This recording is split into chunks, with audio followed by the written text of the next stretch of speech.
My name is Ryan, and until that night, I thought I had the patience of a saint.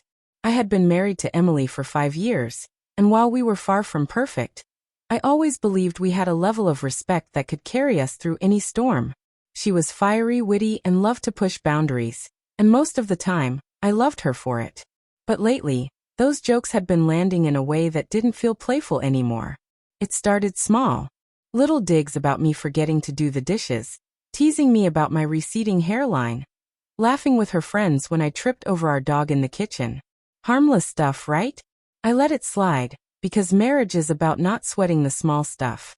But then, over the past few months, her jokes started crossing into a territory that felt less like humor and more like disrespect. That night we were at a friend's dinner party. There were maybe 8 of us, sipping wine, sharing stories, laughing over a charcuterie board.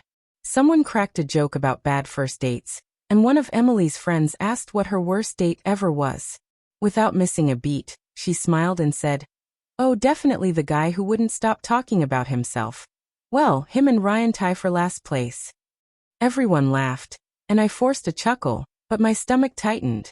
Then came the joke that turned my world on its axis. The conversation had somehow shifted toward relationships and intimacy.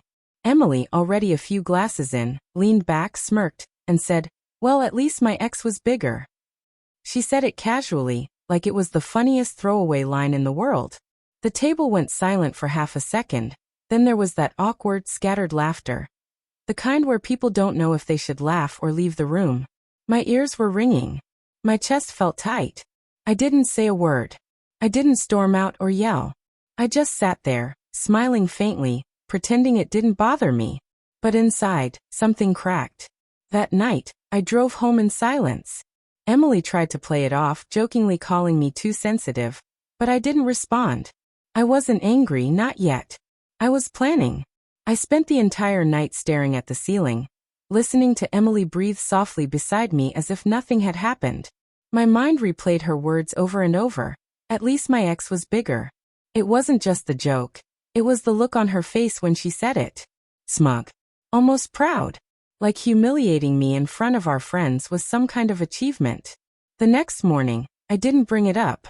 Not because I had forgiven her, but because I wanted her to think I had. I kissed her on the forehead before work, made her coffee, even texted her at lunch asking how her day was going. If she noticed anything off about me, she didn't show it. But when I was alone, I started planning exactly what I would say. Not an outburst. Not a screaming match. No, I wanted her to feel the weight of her own words, to understand that respect isn't optional in a marriage. That weekend, we were invited to another get-together, this time at our house. I made sure everything was perfect. I grilled steaks, poured wine, kept the music upbeat. Emily was in her element, laughing, tossing her hair, playing hostess. At one point, one of our friends asked how we kept our marriage so strong. Emily grinned and started to open her mouth, probably to make another funny remark at my expense, but I cut her off gently. "You know what keeps our marriage strong?" I said, my voice calm, almost conversational. "Mutual respect.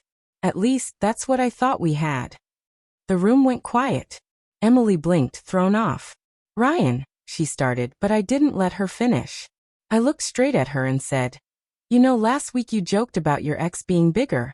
I've been thinking about that a lot. And I realized something. You're right. He was bigger. Bigger at cheating. Bigger at lying. Bigger at treating you like garbage. And still you're here with me." Her face went pale. The smile slid right off. No one moved. No one spoke. Emily's mouth opened, then closed again. I stayed calm, not raising my voice, not looking away. "You stood there," I continued, "in front of people who respect you, and you turned our marriage into a punchline. I laughed with you that night, but I haven't been able to look at you the same since. Do you know why?" Emily's eyes were wide now, panic creeping into them. "Ryan, I didn't mean." "You did," I interrupted softly. "And even if you didn't, that's the problem. You didn't think about what it would mean to me. You didn't think about how it would feel to have the person I trust most make me the butt of a joke about my worth as a man." The room was so quiet I could hear the hum of the refrigerator. "You know what I've decided?" I asked, still calm. I'm done laughing it off. I'm done pretending disrespect is just funny. If you want to be with someone you can compare to your ex, go find him. Because I'd rather be alone than sit here and let you chip away at me one joke at a time. Her friends were frozen, unsure if they should leave or stay. Emily's face crumbled. She reached for my hand, but I didn't take it. Ryan, I'm sorry, she said, her voice shaking now. I was just trying to be funny. I didn't think. That's just it, I said quietly. You didn't think. And if this marriage is going to survive, that has to change. Right here. Right now. Tears welled up in her eyes. She nodded quickly, the usual fire in her completely gone. I promise, she whispered. I finally leaned back, breaking the tension just enough for everyone to exhale. I turned to our guests, gave them a polite smile and said, sorry about that. Who needs dessert? The night went on awkwardly after that, but Emily didn't make another joke. Not that night, not for a long time after. And for the first time in months, I felt like I had taken back something I'd been quietly losing all along. My self-respect.